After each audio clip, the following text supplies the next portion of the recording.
오순절 후 20번째 주일 우리에게 주신 하나님의 말씀 신약성경 요한복음 8장 48절에서 59절까지의 말씀입니다. 신약성경 159면에 나와 있습니다. 8장 48절부터 59절까지 한 절씩 교독하겠습니다. 유대인들이 대답하여 이르되 우리가 너를 사마리아 사람이라 또는 귀신이 들렸다 하는 말이 옳지 아니하냐.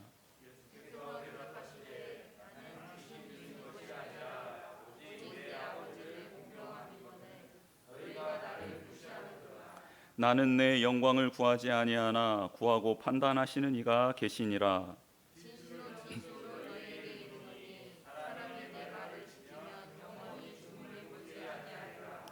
유대인들이 이르되 지금 내가 귀신 들린 줄을 아노라. 아브라함과 선지자들도 죽었거늘 내 말은 사람이 내 말을 지키면 영원히 죽음을 맛보지 아니하리라 하니.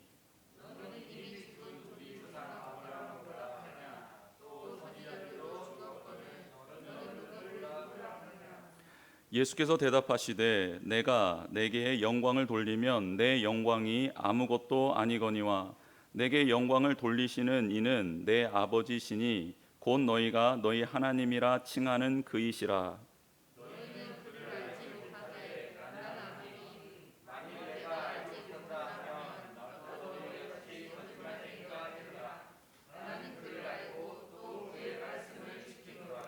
너희 조상 아브라함은 나의 때 볼 것을 즐거워하다가 보고 기뻐하였느니라.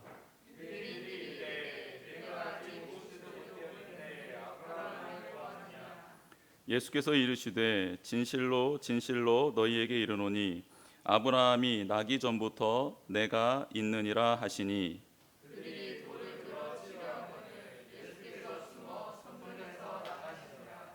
아멘. 오늘 또 하나님께서 우리에게 특별한 은혜, 또 하나님만이 주실 수 있는 은총을 나뉘어 주실 줄 믿습니다. 가늠하다 잡혀온 여인을 돌로 치려 했던 사람들이 이번에는 그 돌을 들어 예수님을 향하여 치려 합니다. 예수님 당시 이 시대 성전은 지금 보수공사 중이었습니다. 그래서 주변에 돌들이 참 많이 있었습니다. 물론 그 돌들은 누구를 치기 위한, 누구를 정죄하기 위한 돌이 아니었고 하나님의 전인 성전을 다시 증축하고 아름답게 보강하기 위해 준비되었던 돌들입니다. 그런데 메시아이신 예수님을 알아보지 못한 그들은 하나님이시고 생명의 빛이시고 생명수 되신 예수 그리스도를 죽이려고 그 돌을 들었습니다. 참 아이러니한 장면입니다. 영적 무지와 교만이 얼마나 무서운 죄를 범하게 되는지 알려주는 말씀이기도 합니다. 왜 종교 지도자들은 이렇게 예수님을 알아보지 못한 것일까? 그들은 율법을 외우고 말씀을 암송하며 그대로 살아내려고 몸부림을 치는 지도자들 아니겠습니까? 선민으로서 하나님의 역사와 인도하심, 그리고 이스라엘 백성이 어떻게 하나님 안에서 세워졌는지를 다 알고 있는 그 역사에 능통한 자들이 종교 지도자인데 말입니다. 그런데 이런 일은 비단 지금 이 당시 서기관들과 바리새인들에게만 해당되는 일인가?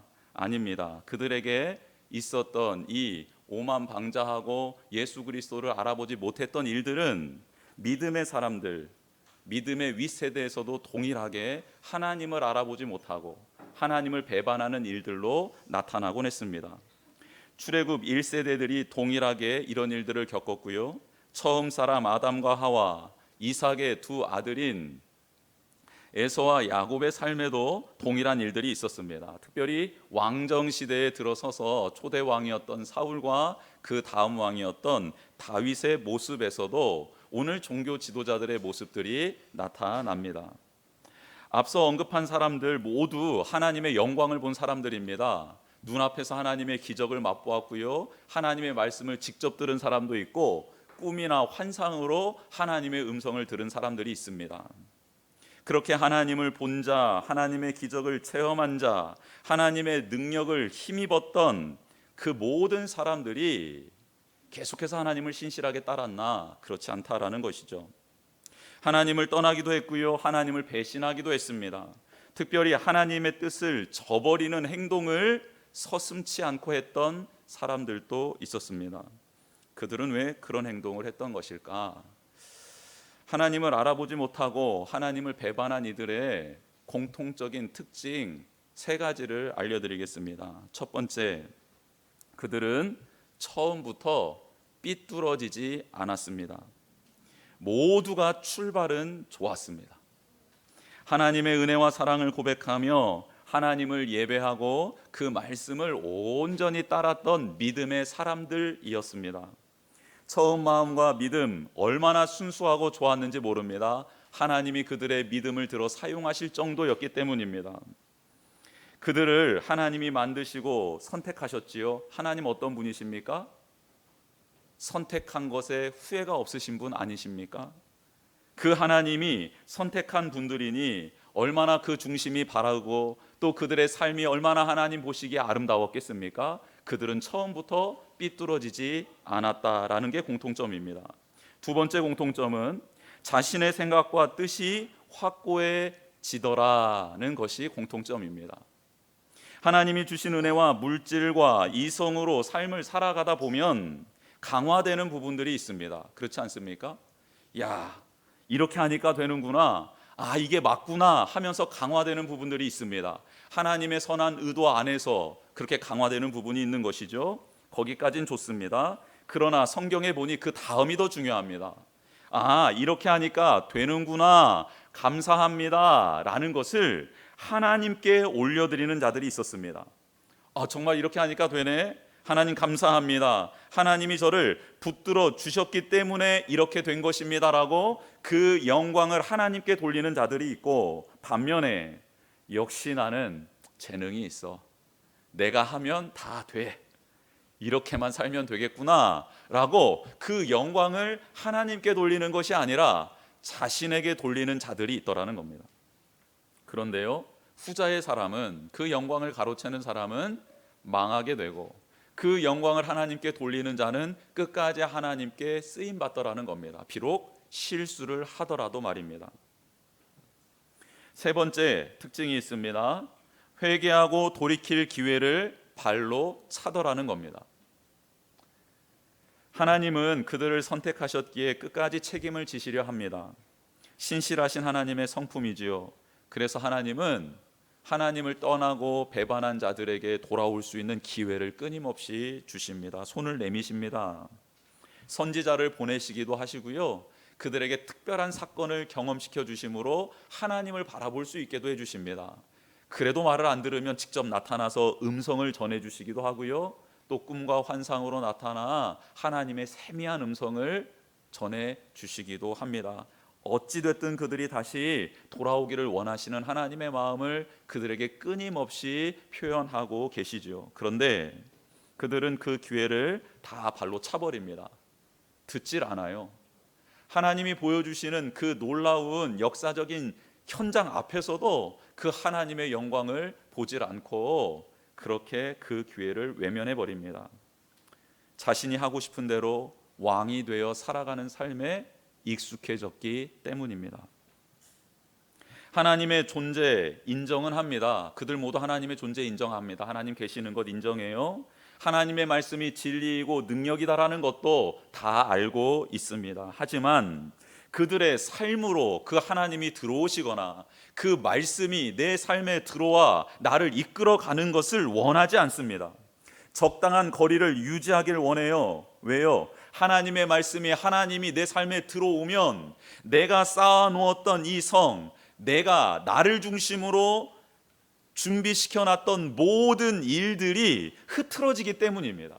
재정비를 해야 되기 때문이에요. 심지어는 하나님이 그것을 버려라라고 말씀하실 때도 있기 때문입니다. 그런데 그러고 싶지 않거든요. 그래서 하나님 계시는 것 맞고 그 말씀이 능력이고 진리인 것 맞는데, 그런데 적당한 거리를 두고 하나님은 거기 계시고 저는 제 뜻대로 좀 살아갈 테니 내버려 두십시오, 간섭하지 마십시오, 들어오면 이래라 저래라 하실 텐데 그것 또한 싫습니다가 되는 겁니다. 그래서요, 하나님 앞에 부름을 받고 하나님께 은혜를 받은 사람들이 가장 경계해야 될 것이 무엇입니까? 교만을 경계해야 합니다. 또 한 가지 경계해야 될 게 무엇입니까? 자신의 틀을 고정시켜 놓아서는 안 됩니다. 언제든지 하나님이 들어오셔서 나의 삶을 이끌어갈 수 있도록 그렇게 훈련하고 있어야 됩니다. 내가 세운 계획이지만 하나님의 말씀이 임하면 수정 가능한 인생이 되어야 합니다. 내가 지금 이 일은 반드시 해야 된다라고 생명을 걸고 있는 그 일을 하나님이 막으시면 제가 내려놓겠습니다. 제가 생명을 걸고 저의 모든 에너지를 들여서 한 이 일이지만 하나님 막으시면 제가 멈춰서겠습니다.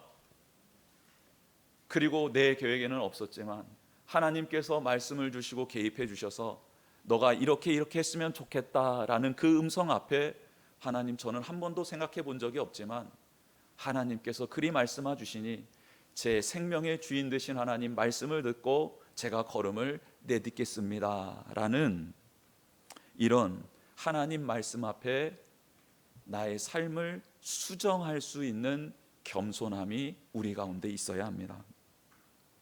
오늘 본문에 예수님을 향해 돌을 든 종교 지도자들은 서기관과 바리새인들입니다. 그들은 어떤 사람들이죠? 하나님의 말씀을 심도 있게 연구하는 사람, 하나님의 말씀을 암송하고 외우고 그 말씀에 따라 율법을 엄청 사랑하며 목숨 걸고 지키는 사람들 아닙니까? 구별된 사람들입니다. 그렇게 살다 보니 자신들이 알든 모르든 어떤 일이 그 내면에 생기게 되었냐면 그들이 살아가는 틀, 삶의 방식이 완전히 내면화되게 되었습니다. 그리고 그렇지 않은 사람들을 비교해 가면서 저들은 경건하기 못한 자야, 하나님이 버린 자야, 하나님께서 외면한 자야라고 정죄하기 시작했습니다.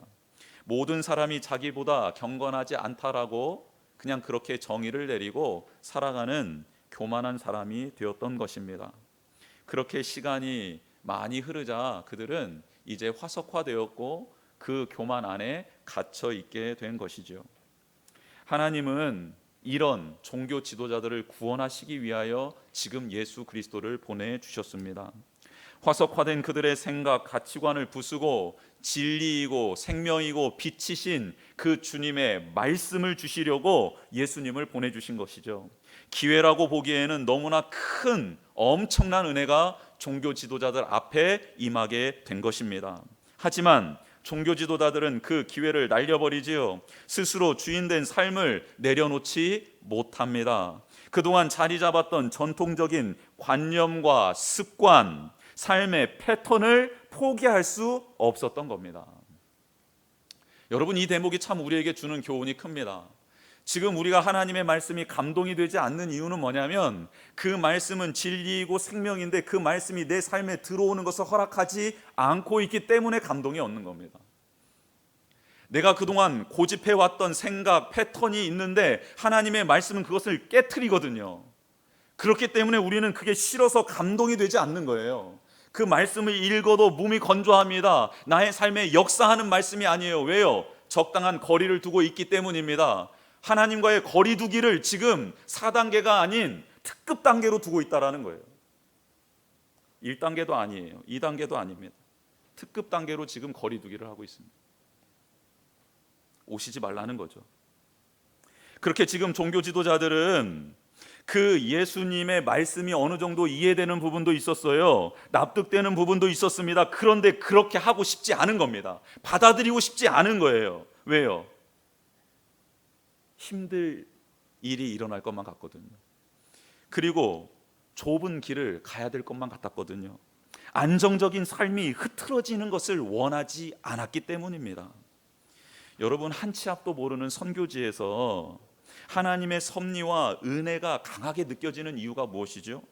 내 뜻대로 할 수 있는 것이 아무것도 없는 상황, 그런 상황이 펼쳐지기 때문 아닙니까? 내가 힘을 다해 준비했지만 계획대로 진행될 수 없는 상황이 펼쳐집니다. 하나님의 말씀과 뜻이 개입하기 너무 좋은 조건들이 선교지에 있는 것 아닙니까? 그래서 하나님의 인도하심을 거부할 수 없게 되는 것, 하나님의 말씀과 함께 상황이 열리면 그저 순종하며 나아가는 그런 일들이 선교팀이 할 수 있는 유일한 것이기 때문이지 않습니까?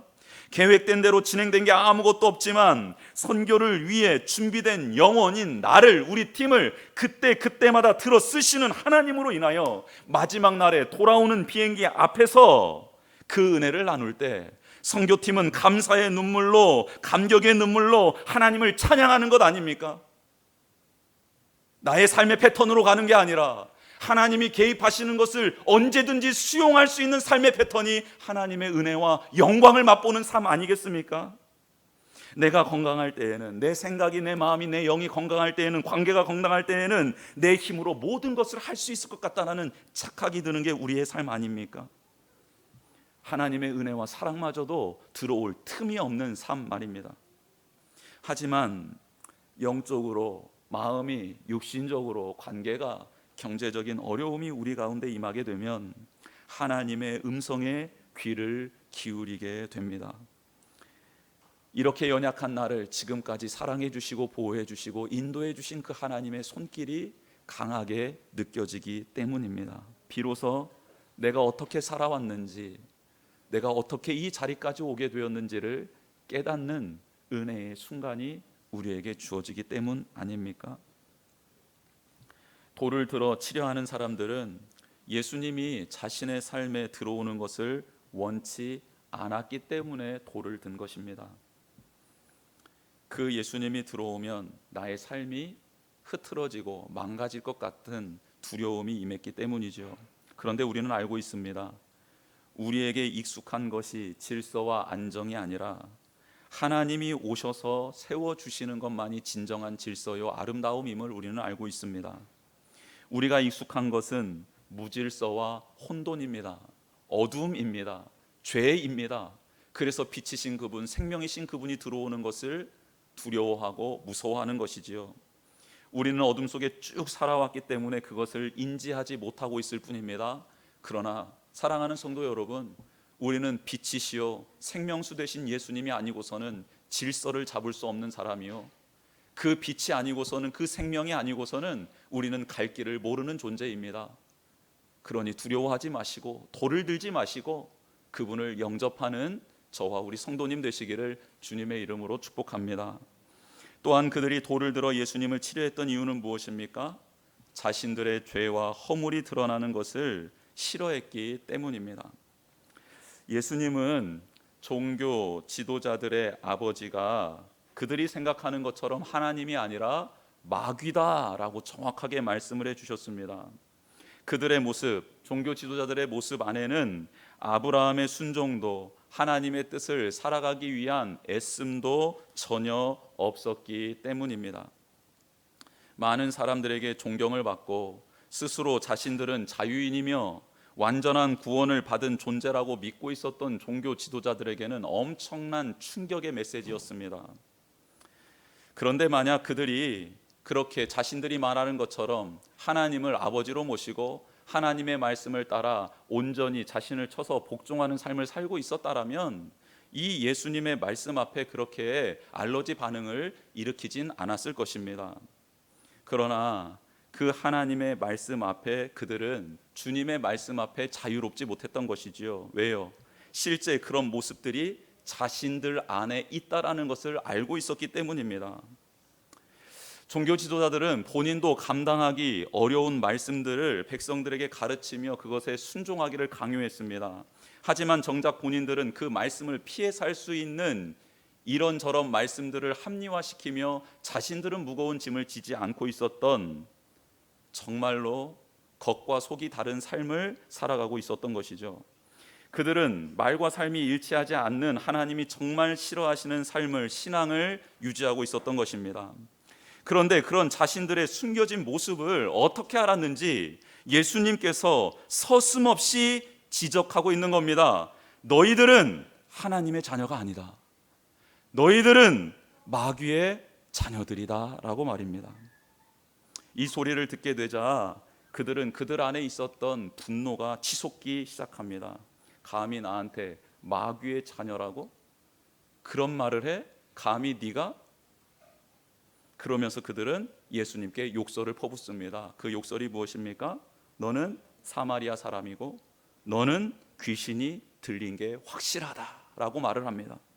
사마리아 사람은 당시 유대인들에게 저주의 대상이었습니다. 이단 아들이었습니다. 하나님께 버림받은 존재라고 여겼던 사람들이 사마리아 사람들입니다. 유대인들이 보기에 말입니다. 그래서 그들은 예수님에게 지금 너는 사마리아인이다 라고 말하고 있는 거예요. 너는 이단하고 너는 하나님께 저주받은 자이고 너는 하나님께 버림받은 자다. 퇴퇴퇴 이렇게 하는 겁니다. 그리고 또한 귀신 들린 것이 확실하다라고 몰아가고 있습니다. 여러분, 본인들에게 어울리지 않는 사람을 돌려 세우고 그를 왕따시키는 가장 좋은 방법이 뭡니까? 공동체가 그 한 사람을 대상으로 쟤는 정신병자야, 정신이 이상해, 문제가 많은 애야 라고 몰아세우면요, 그 사람이 아무리 진리를 외치고 있다 한들 그는 사람들에게 소외를 당하게 되어 있고요, 그리고 그의 말은 영향력을 미칠 수 없게 되는 것 아닙니까? 자연스럽게 그는 그 공동체에서 떨어지게 되고 외면당하게 되고 그는 사람으로서의 역할을, 인격적인 역할을 감당할 수 없게 되는 것 아닙니까? 예수님은 그들에게 너희들이 마귀의 자녀다라고 말한 게 그들을 정죄하기 위함이 아니었습니다. 예수님이 그렇게 종교지들에게 말한 이유는 앞서 말씀드린 대로 예수님은 하나님의 마음을 가지고 와서 그들이 교만을 깨트리고 그들의 생각과 틀을 깨트려 하나님 앞에 돌아서기를 원하셔서 예수님은 지금 그들 앞에 서 있는 거기 때문입니다. 그들이 돌이켜 하나님의 자녀가 되는 은혜를 누리게 하려고 예수님은 그런 말씀을 하신 것이죠. 그런데 그들은 그런 자신의 죄가 드러나고 그동안 쌓아왔던 명성이 추락할 위기에 처하자 예수님을 귀신 들린 미치광이로 몰아가고 있는 겁니다. 그들의 내면의 죄와 허물이 드러나서 그들의 명예가 실추되고 사람들로 받았던 존경이 사라질 것 같은 두려움이 들어오자 예수 그리스도 진리 생명이신 그분을 귀신 들렸다 몰아 세우고 있는 부분입니다. 인간의 악한 본성을 보게 됩니다. 우리는 누군가가 나의 치부를 드러낸다든지 모욕을 주면 어떻게 행동을 합니까? 그런 사람을 가만둡니까? 아니면 배로 갚아주어야 직성이 풀립니까? 저만 그렇습니까? 저는 그래야 직성이 좀 풀립니다. 근데 목사 되고 난 다음에 그렇게 못 살아서 머리가 이렇게 샌 것 같습니다. 화가 막 머리로 올라가는 거예요.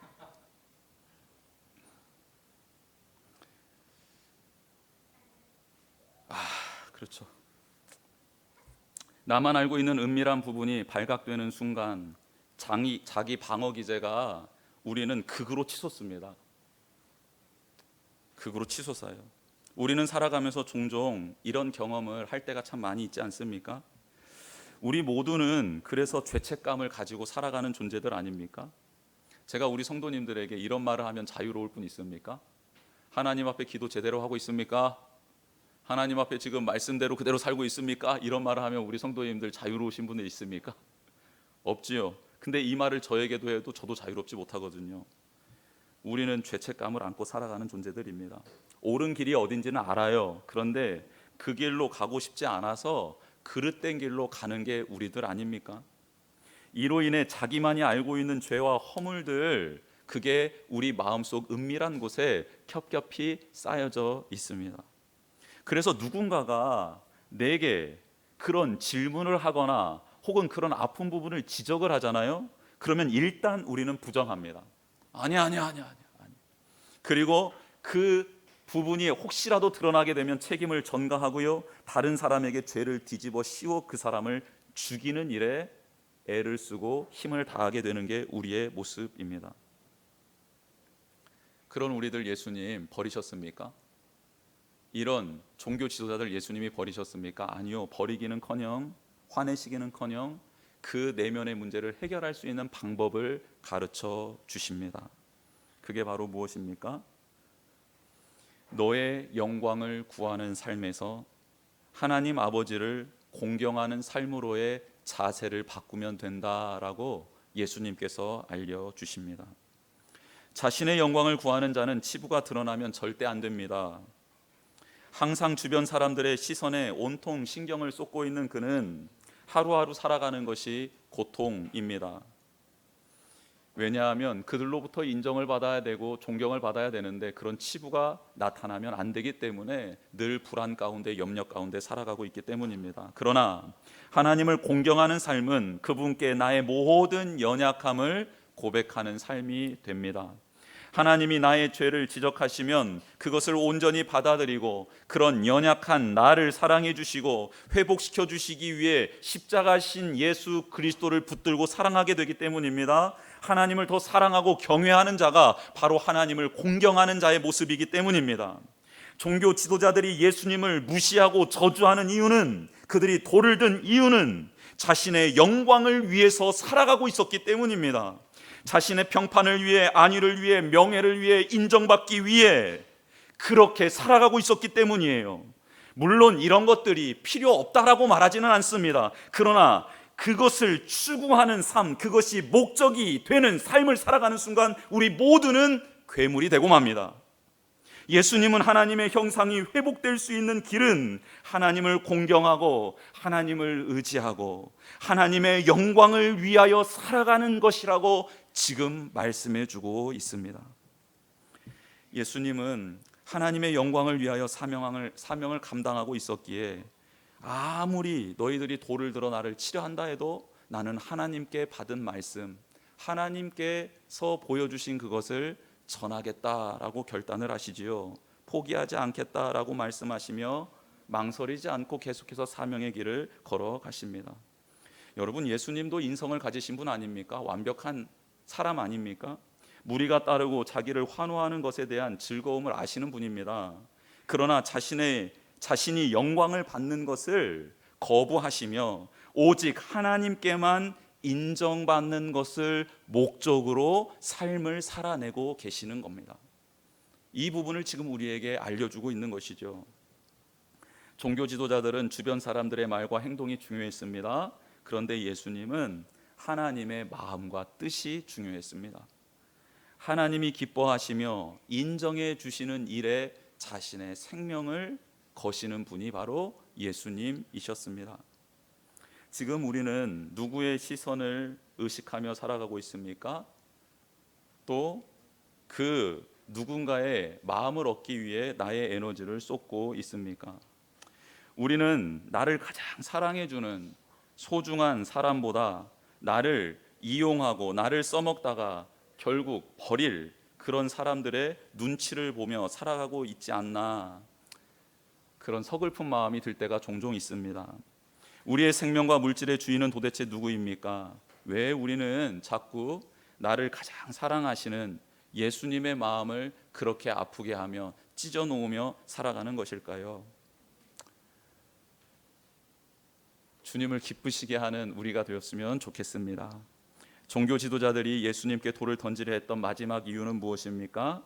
그들은 말씀을 통해 하나님 나라를 보지 못했기 때문입니다. 종교 지도자들의 시선은 아브라함과 선지자들에게 꽂혀 있습니다. 아브라함과 선지자를 통해 하나님을 바라봤어야 하는데, 그 나라와 섭리와 진리를 깨달았어야 하는데, 그들은 계속해서 육신적으로 존재했던 아브라함과 선지자들 이야기를 계속해 나갑니다. 그리고 그렇게 위대했던 분들도 다 죽었는데 어떻게 영원히 죽음을 맛보지 않을 수 있느냐라고 예수님께 되묻는 것이지요. 예수님은 지금 육신적인 죽음을 말하는 것이 아닙니다. 예수님은 영원토록 하나님과 함께 할 수 있는 유일한 길, 영생을 누리는 길에 대해서 말씀하고 있는 것이지요. 예수님의 말을 지키면, 그 안에 거하면 지금부터 영원토록 하나님과 함께 할 수 있다. 죽음도 하나님의 사랑을 막을 수 없다. 이 진리를 지금 가르쳐주고 있는 것인데, 그들은 육신의 눈으로, 육신의 생각으로 계속 그 진리를, 하나님의 나라를 해석해내고 있는 안타까운 모습입니다. 그들은 말씀을 통해 하나님의 나라, 영적 세계를 보았어야 하는데 그런 눈이 열리지 않았습니다. 여러분, 하나님은 영원하신 분 아닙니까? 세계를 창조하시고 아브라함을 부르시고 선지자들을 부르셔서 그들에게 말씀을 주시고 약속을 주신 분 아닙니까? 그리고 그 뜻대로 이루신 분 아니십니까? 그런데 그 전능하신 하나님이 영광을 돌리는 분이 있다라고 성경은 말씀합니다. 참 신비한 대목입니다. 잘못했다가는, 다르게 이해했다가는 큰일 나는 구절이 오늘 말씀 안에 들어져 있습니다. 하나님이 영광을 돌리는 분이 누구라고 말씀하고 있지요? 바로 예수 그리스도라고 말씀하고 있습니다. 하나님은 영광을 받으시는 분이지 감히 누구에게 영광을 돌리신다? 이거 우리 상식적으로 이해하기 참 힘듭니다. 맞습니다. 피조물에게는 영광을 받으시는 분 하나님 맞습니다. 하지만 하나님은 예수님에게 영광을 돌리시는 분이다 라고 말씀합니다. 예수님도 하나님께 영광을 올려드리셨죠? 그렇습니다. 우리는 종종 착각할 때가 있어요. 서열을 매길 때가 있습니다. 하나님, 그 다음 예수님, 그 다음 성령님이라고 우리는 그렇게 알게 모르게 무의식적으로 서열을 매기는 습관이 있습니다. 그런데요, 삼위일체 하나님은 한 분이시고 서로 사랑하는 관계로 묶여져 있음을 믿으시기를 바랍니다. 서로 영광을 돌리는 삼위일체 하나님이십니다. 즉 우리는 예수님을 하나님 밑에다 두는 게 아니고요, 그 예수 그리스도가 하나님이심을 믿어야 될 줄 믿습니다. 하나님께 경배를 올려드리듯 그 예수님께 경배를 올려드려야 합니다. 하나님께 나의 모든 것을 드려 그분을 사랑해야 하듯 삼위일체 하나님이신 예수 그리스도 앞에도 우리가 생명을 드려 그분을 따르고 그분의 말씀을 온전히 나의 삶에 적용해 나아가야 되는 그런 존재가 바로 우리이고 바로 예수님이시다라는 겁니다. 이삭을 바친 아브라함에게 하나님 말씀 주셨어요. 뭐라고요? 내 씨가 그 대적의 성문을 차지하리라. 마귀의 성문을 차지하리라. 또 내 씨로 말미암아 천하 만민이 복을 받을 것이다. 내 씨로 말미암아 천하 만민이 복을 받을 것이다. 이는 내가 나의 말을 준행하였음이니라. 이삭을 바쳤을 때 하나님이 아브라함에게 주셨던 말씀입니다. 그런데 아브라함이 이 말씀을 받고 기쁨으로 여겼습니다. 즐거워했습니다. 그런데 여기에서 하나님이 말씀하셨던 내 씨는 무엇이지요? 예수 그리스도입니다. 예수 그리스도가 마귀의 문, 마귀를 대적하여 일어설 것이고 예수 그리스도로 말미암아 천하 만민이 복을 받을 것이다. 예수님이 오시기 2000년 전에 이미 아브라함은 예수 그리스도에 대한 메시지, 예언을 받았습니다. 물론 그 메시가 예수 그리스도라고 정확히 예수 그리스도이심을 알지는 못했지만 그 그림자인 메시, 장찬하실 예수 그리스도 메시아, 그분을 갈망하고 그분을 사모하며 그것을 기쁨으로 여겼던 게 아브라함이었습니다. 아브라함은 미래에 오실 예수 그리스도를 사모하며 기뻐하며 그렇게 소망 중에 살았습니다.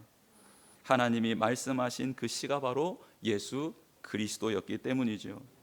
예수님은 그들에게 그래서 진리를 가르쳐 주십니다. 아브라함이 나기 전부터 내가 있느니라. 내가 있느니라 라는 이 말씀 원어로 에고 에이미, 영어로는 I am입니다. 나는 나다. 즉 하나님이 모세에게 자신을 소개하실 때 하셨던 말씀입니다.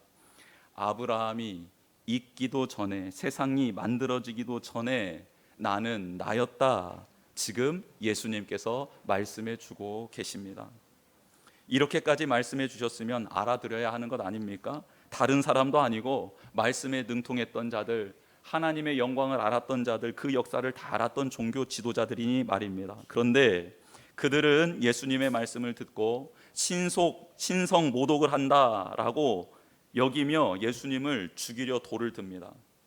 예수님은 아직 돌아가실 때가 아니었기에 숨어버리시지요. 그리고 성전에서 나가십니다. 아이러니하게도 유대인들은 메시아가 나타나기를 기다렸던 사람 아닙니까? 예수님이 오시기를 기다렸던 분 아니에요? 그리고 성전에 하나님의 영광과 임재가 가득하기를 바라며 매일 기도를 드리고 제사를 드렸던 민족 아닙니까? 그런데 영의 눈이 닫히고 자신의 고집과 아집으로 가득해지자 그만 예수님을 쫓아내고 또 예수님이 숨을 수밖에 없는 상황으로 몰아가는 그런 존재가 되고 만 것입니다. 지금 우리 교회, 지금 나 자신은 어떻습니까? 찾아오신 예수님께 돌을 들고 있지는 않습니까? 혹은 돌을 들진 않았지만 내가 좋아하는 것을 들고 내가 좋아하는 성을 쌓기에 급급하여 그렇게 살아가고 있는 것은 아닐까요? 혹은 우리 안에 들어오셔서 질서를 잡아주시고 생명을 주시려고 오신 그 예수님을 밀어내거나 쫓아내거나 특급 거리두기로 하나님과 지금 딜을 하고 있는 우리의 모습은 아닙니까? 부디 우리를 찾아오신 예수 그리스도 하나님이신 그분의 음성에 귀를 기울였으면 좋겠습니다. 그리고 그 뜻을 따라 살며 계속 그분과 함께 동행하는 복 있는 인생 되기를 주님의 이름으로 축복합니다. 주보의 내용 한번 채워보도록 하겠습니다.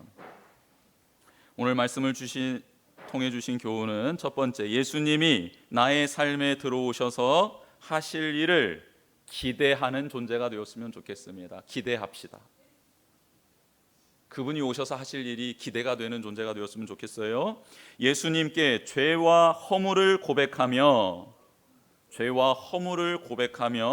하나님을 경외합시다. 하나님을 경외하는 존재가 되었으면 좋겠습니다. 나의 치부가 드러났을 때 그것을 인정하며 그것을 회복시켜 주실 그 주님 앞에 엎드리는 우리가 되었으면 좋겠습니다. 마지막입니다. 예수님은 하나님이십니다. 예수님을 경배하고 찬양하며 높여드리는 우리의 남은 삶이 되었으면 좋겠습니다.